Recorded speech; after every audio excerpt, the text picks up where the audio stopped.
With all of the chaos that has been swirling around the state of Mississippi, especially in Jackson with the water issue, I believe the folks of Jackson now will have big smiles on their face. And we're going to jump into the reasons why right after this.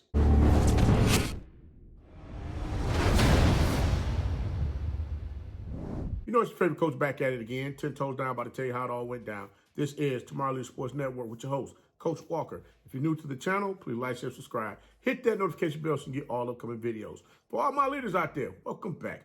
Y'all know the drill. Y'all know the routine. If you haven't done so already, please like, comment, and share these videos. And tap in a friend or two and tell them to come on in. It's nothing but positive vibes. We're just talking about HBCU sports. And don't forget, you can follow us on all social media platforms. The links are listed down below in the description. So without further ado, we're going to go ahead and jump on in this thing and get straight to it. Because if you haven't heard by now, Coach Prime ain't swag, according to a few folks. Well, one person in particular, none other than head coach Eddie Robinson Jr. over there at Alabama State. But we already know the people are letting them know, Coach Prime, you are swag. Like you said, I got time today. How you gonna tell me I'm not something when I know I am?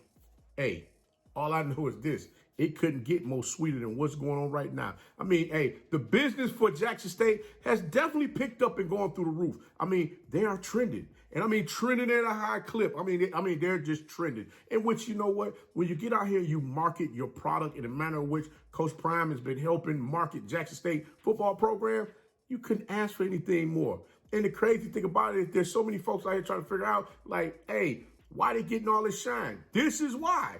It's called getting out here marketing your product. If you're not going to market your product, you're going to sit stagnant and you're not going to do anything, guess what? Not too many people are going to talk about what's happening with you. And that's not what it's supposed to be all about. We're trying to shed light on everybody out here. So y'all get on out y'all daggone comfort zone, get a little uncomfortable just a little bit, get out here and make some noise for yourself and your institution, letting these folks know that, hey, you got the goods over there in your program as well. Eddie Robinson Jr. gave an apology based on the verbiage that he used in his after the game presser because he was still a little animate about the fact that the backup quarterback tried to come in and score, or not necessarily score, was trying to throw the ball down the field in hopes of scoring a touchdown against Alabama State. Well, I mean, you know, go look at the clips. I mean, if you got more folks in the box that's trying to come back there and get after them, I mean, I'm a coach myself. I ain't gonna lie to you. If you ain't pulling your dogs off, why am I pull mine off?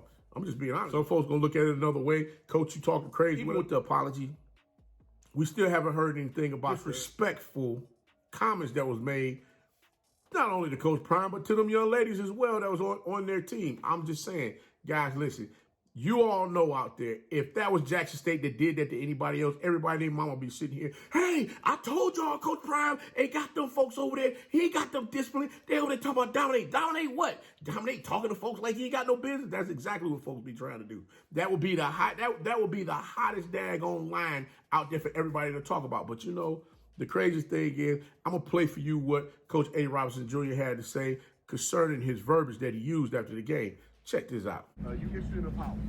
What was the purpose of the apology? Why did you feel the need to apologize? I think the biggest thing from that, my biggest thing, I have one rule in life, and I explain it to the kids, and it's the rule that I have for the team, is be in control of yourself at all times. So no matter what the situation, you conduct yourself like that on the field and off the field. So to me, some of the words that I use, the language has to always be appropriate. You realize that you're always the Alabama State University head football coach no matter what, and you're representing the university, the president, board of trustees, the AD, everybody, our fans and alumni. So from that standpoint, I think you have to be 100% in protocol, and I was a little off on that. So no matter how the emotions are, it's an emotional game. We're emotional when we win, we're emotional when we lose. At the end of the day, you always have to conduct yourself as the head coach, and I felt like I erred in that part. So, I mean, when you do those type of things, you have to apologize. You have to let the kids know that you're human. You know, when the kids make mistakes, we jump on them about jumping off sides, about getting personal fouls. So when coaches make personal fouls, we have to accept that responsibility also. Now that we done got past apology gate, let's go ahead and get into the congratulations that should go over to Jackson State concerning the fact that they have gotten a unanimous vote on them getting a new football stadium. Now, that's something I believe everybody in Jackson will be happy to hear. Now, I know there's going to be a lot of folks out there talking, wait a minute, why in the world would they want to get a brand new stadium and they got a water issue? Well, guess what? You bring a stadium, that means more jobs. More jobs mean more revenue. More revenue means what?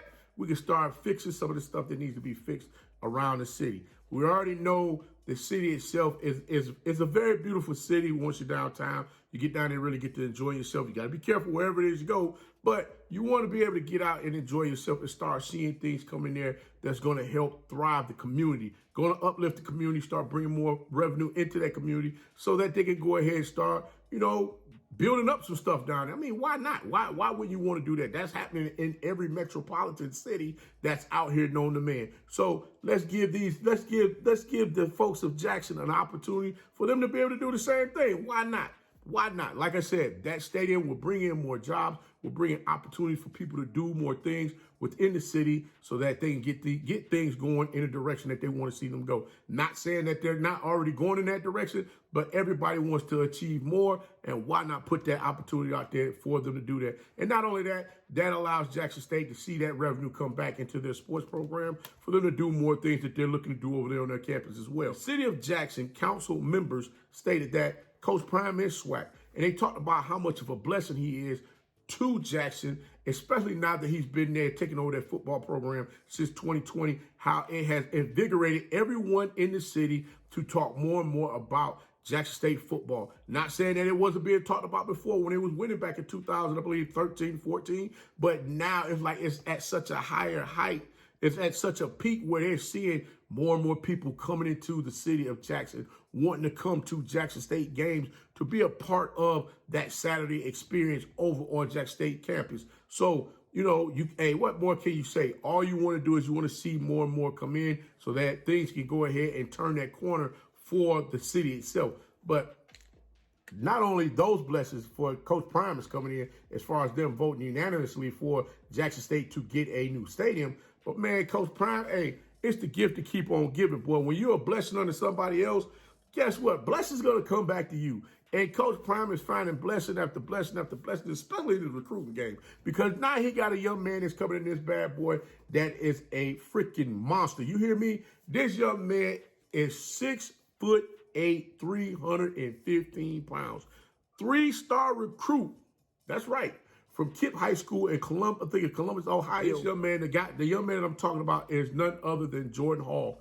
Now, this young man is an offensive lineman. We've already saw a few games here with an offensive lineman. There's been a little, herky-jerky here and there based on the different defenses that they've seen. Now, I'm not knocking the offensive line at all, but I am saying that this young man coming into the program is one of those Power 5 type of linemen that you're looking for based on the measurables. Remember, measurables is everything, especially when it comes to constructing your team. You want to make sure that you get the players in there that have those measurables, and also they're able to do the things that you need for them to do out there on that line, especially when it comes down to blocking for QB1, keeping him safe and sound in the pocket. Now, this young man has a motor on him. He definitely does not stop until the whistle blows. Not only that, he's always keeping his feet moving, making sure that whichever direction that the defensive lineman or the defensive player is looking to go, if they're looking to shoot the gap inside or out, he's able to shift his hips to whereas he's able to keep them from getting to that spot and just drive them up on out of there, making sure that he's keeping that pocket clean for the quarterback. Not only that, but this young man is, like I said before, he's an aggressive offensive lineman, and that's what you want. You want someone that's going to get out there and get after it. I mean, this young man has visited 2 my Michigan Wolverines and turned them down. So I'm like, hey, they didn't offer. He wasn't worried about it. Of the colleges in the state of Ohio, you had Ohio University, you had Miami of Ohio, you had Ball State, you had Penn State, you had Marshall, Ashland University, Tennessee State, Toledo, Massachusetts. You had a bunch of different universities looking to get this young man into their program. So obviously, this young man got the goods to get in there and produce and be productive early on anybody's team within that program that fits him perfectly. And I believe Jackson State is a good fit for him. So once again, Coach Prime is already setting things up for early signing period where stuff is going to be looking bright and beautiful with these players coming into the program so that they can become a part of the Jackson State Tigers football team. Continue to watch out for more and more of these athletes beginning to let it be known where they're going to commit programs that they're looking to take their talents to continue the collegiate football program. Congratulations, Coach Prime, on all the hard work and effort that you and your coaching staff has put into the Jackson State football program, as well as congratulations on getting the unanimous vote for a new stadium for the Jackson State Tigers football program. And also congratulations to Mr. Jordan Hall himself on deciding that he wanted to take his talent to Jackson State to continue his football collegiate career. But guys, I'm going to go ahead and get up on out of here. I got more to come. And y'all make sure y'all stay tuned, tap in, tell a friend of a friend to come on in because there's nothing but positive vibes and we're going to keep pushing this thing forward. But remember, until next time, be the one and lead